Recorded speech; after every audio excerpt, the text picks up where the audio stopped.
ሰላም ጤና ይስጥልኝ ውድ የ247 ዜና ተከታታዮቻችን የሰዓቱን ዜና ይዤ ቀርብ ያለው እስከ ፍጻሜው አብራችሁን ቆዩ።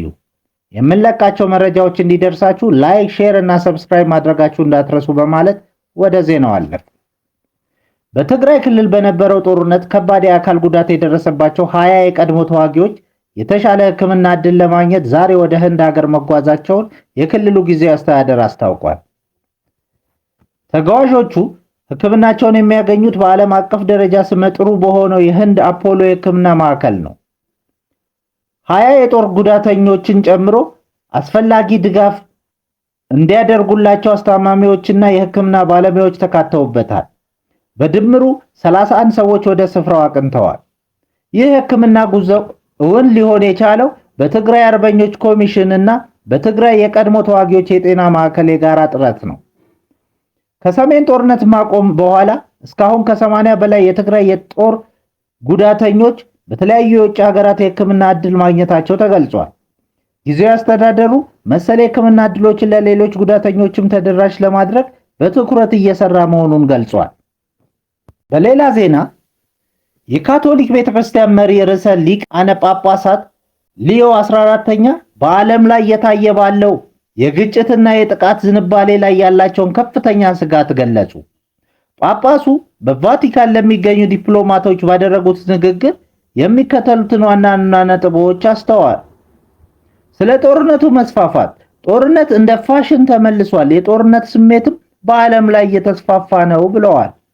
የዲፕሎማሲ መዳከም፣ በውይይትና በስምምነት ላይ የተመሰረቱ ዲፕሎማሲ እየቀረ በግለሰብ ሀገራት ወይም በኃይለኛ ጥመኞች የሚመራ የጉልበት ዲሞክራሲ እየተተካ መሆኑን አስረድተዋል። የድንበር መጣስ ከሁለተኛው የዓለም ጦርነት በኋላ የጸደቀውን የሌላ ሀገር ድንበር በኃይል መጣስ የሚከለክለው መርህ መጣሱንም ወቅሰዋል። ለመጀመሪያ ጊዜ ከአሜሪካ የተመረጡት ርዕሰ ሊቃነ ጳጳሳት ሊዮ 14ኛ በተለመደው የጣሊያንኛ ወይም የፈረንሳይኛ ቋንቋ ፈንታ ንግግራቸውን በእንግሊዝኛ ማድረጋቸው ልዩ አድርጎታል። ጳጳሱ በንግግራቸው ወቅት ሰላም እንደ ተፈላጊ ስጦታ መታየቱ ቀርቷል ሲሉ በሐዘን ገልጸዋል። በኢራን የሚገኙ ዜጎች ከሀገሪቱ የአብዮታዊ ጥበቃና ከፖሊስ በሞባይል ስልካቸው ላይ የማስፈራሪያ መልእክቶች እየደረሳቸው መሆኑን ለቢቢሲ ገልጸዋል። ዜጎች አሁን ላይ እየተካሄደ ባለው የጸረ መንግስት ሰልፍ ላይ እንዳይሳተፉ የሚያስጠነቅቅ ነው። በደቡብ ኢራን በሚገኝ አንድ ሆስፒታል የሚገኝ የዓይን እማኝ እንደገለጸው በሰልፈኞች ላይ የከፋ ጥቃት እየደረሰ ሲሆን በጭንቅላታቸውም ላይ በጥይት የተመቱ ሰዎችን ጨምሮ በርካታ የቆሰሉ ሰልፈኞች ለሕክምና ወደ ሆስፒታል እየገቡ ይገኛሉ። ተቃውሞ በኢኮኖሚ ቀውስና በኑሮ ውድነት ሰበብ የጀመረ ቢሆንም አሁን ላይ ወደ ፖለቲካዊ ጥያቄና ከፍተኛ የጸጥታ ግጭት አድጓል። ሀገሪቱ በአሁኑ ወቅት በከፊል የኢንተርኔትና የስልክ መስመሮች መቆራረጥ እያጋጠማት መሆኑንም ተዘግቧል። የአሜሪካው ፕሬዝዳንት ዶናልድ ትራምፕ የኮሎምቢያ አቻቸውን ጉስታቮ ፔድሮ በዚህ ወር መጨረሻ ዋይት ሃውስ መጥተው እንዲጎበኙ ጥሪ ማድረጋቸውን አስታወቁ። ትራምፕ በራሳቸው ትሩዝ ሶሻል ገጽ ላይ ባሰፈሩት ጽሑፍ ጉብኝቱ ለሁለቱ ሀገራት መልካም እንደሚሆን ገልጸው አንድ ጠንካራ ማስጠንቀቂያ ግን አክለዋል። ይኸውም ወደ አሜሪካ የሚገባው ኮኬን እና ሌሎች አደገኛ እጾች በአስቸኳይ መቆም አለባቸው። መሪዎቹ ረቡዕ ዕለት ለ60 ደቂቃዎች ያህል በስልክ የተወያዩ ሲሆን ትራምፕ የፔትሮን የአነጋገር ዘይቤ አድንቀዋል። ከጥቂት ቀናት በፊት አሜሪካ በኮሎምቢያ ላይ ወታደራዊ እርምጃ ልትወስድ ትችላለች ተብሎ ቢሰጋ፣ አሁን ግን ነገሮች ወደ ሰላማዊ ውይይት አምርተዋል። የአደገኛ እጽ ዝውውር መክታት፣ የቬንዙዌላ ወቅታዊ ሁኔታና በሁለቱ ሀገራት መካከል ያለው የቆዩ አለመግባባቶች በተመለከተ መሪዎቹ ሲገናኙ የሚወያዩባቸው ጉዳዮች ይሆናሉ ተብሎ ይገመታል። ግራ ዘመሙ ፕሬዝዳንት ጉስታቮ ፔድሮ ከዚህ ቀደም በትራምፕ አስተዳደር ስር የከረረ ትችት ሲሰነዘርባቸው የቆዩ ቢሆንም የአሁን ጥሪ ግንኙነታቸውን ለማደስ አዲስ ምዕራፍ እንደሚከፍት ይጠበቃል። የእስልምና ትብብር ድርጅት ኦአይሲ እና 22 የእስልምና ሀገራት የእስራኤል የውጭ ጉዳይ ሚኒስትር ጌዲዮን ሳር ወደ ሶማሊላንድ ያደረጉትን ጉብኝት ህገወጥ ሲሉ በጋራ አወገዙ። ከ4 ቀን በፊት የተደረገው ይህ ጉብኝት የሶማሊያን ሉዓላዊነትና የግዛት አንድነት የጣሰ እንዲሁም የተባበሩት መንግስታት ድርጅት ዩኤን ድንጋጌዎችን የለቀቀ መሆኑን አገሪቱ ገልጸዋል።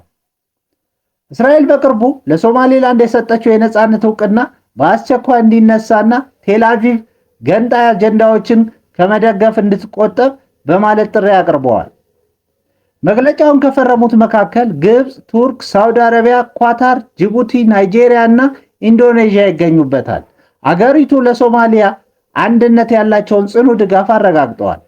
ይህ የእስራኤል እርምጃ በአፍሪካ ቀንድ ቀጠና ውስጥ አላስፈላጊ ውጥረት የሚፈጥርና ለዓለም አቀፍ ሰላምና ደህንነት ስጋት የሚደቅን መሆኑን መግለጫው አሳውቋል። ሶማሊላንድ ከፈረንጆቹ 1991 ጀምሮ ራሷን ችላ ብታስተዳድርም እስካሁን ድረስ እስራኤል ብቻ ናት በይፋ የነፃነት ዕውቅና የሰጠቻት። በዩክሬን የመከላከያ ሚኒስትሩ ዴኒስ ሽማሃል እና ምክትል ጠቅላይ ሚኒስትሩ ሚካኤል ፌድሮቭ የሥራ መልቀቂያ አስገቡ። ሚካኤል ፌድሮቭ አዲሱ የመከላከያ ሚኒስትር እንዲሆኑ፣ ዴኒስ ሽማሃል ደግሞ ወደ ኢነርጂ ሚኒስትርነት እንዲዛወሩ በፕሬዝዳንት ዘለንስኪ ታጭተዋል። ሹመቱ የመከላከያ ዘርፉን በቴክኖሎጂ ለማዘመንና የመንግስት አሰራር ለማጠናከር የታለመ ነው። የዩክሬን ፓርላማ በቀጣዩ ሳምንት በሹመቶቹ ላይ ድምፅ በመስጠት ውሳኔ ያሳልፋሉ። ይህ ሹምሽር ፕሬዝዳንት ዘለንስኪ በቅርቡ በከፍተኛ ባለስልጣናት ላይ የጀመሩት ተከታታይ እርምጃ አካል ነው ሲሉ የሀገሪቱ መገናኛ ብዙሃን ዘግበዋል። ፕሬዝዳንት ትራምፕ ለፒዲዲ የቀረበላቸውን የምህረት ጥያቄ ውድቅ አደረጉ። የአሜሪካው ፕሬዝዳንት ዶናልድ ትራምፕ ከኒውዮርክ ታይምስ ጋር ባደረጉት ቃለ ምልልስ በጾታዊ ጥቃት ወንጀል የ4 ዓመት ከ2 ወር እስራት እየተቀጣ የሚገኘው የሂፕ ሆፕ ኮከብ ፒፕ ዴዲ ሾን ኮምፖስ የቀረበውን የምህረት ጥያቄ ውድቅ ማድረጋቸውን አስታውቀዋል። ትራምፕ እንደተናገሩት ዲዲ በደብዳቤ የምህረት ጥያቄን አቅርቦላቸዋል። ሆኖም ፕሬዝዳንቱ ጥያቄውን የመቀበል ምንም አይነት ፍላጎት እንደሌላቸው በግልጽ ተናግረዋል። ሾን ኮምፖስ ሰዎችን ለዝሙት አዳሪነት በማጓጓዝ ወንጀል ጥፋተኛ ተብሎ የ50 ወራት እስራትና $500,000 ቅጣት ተጥሎበታል።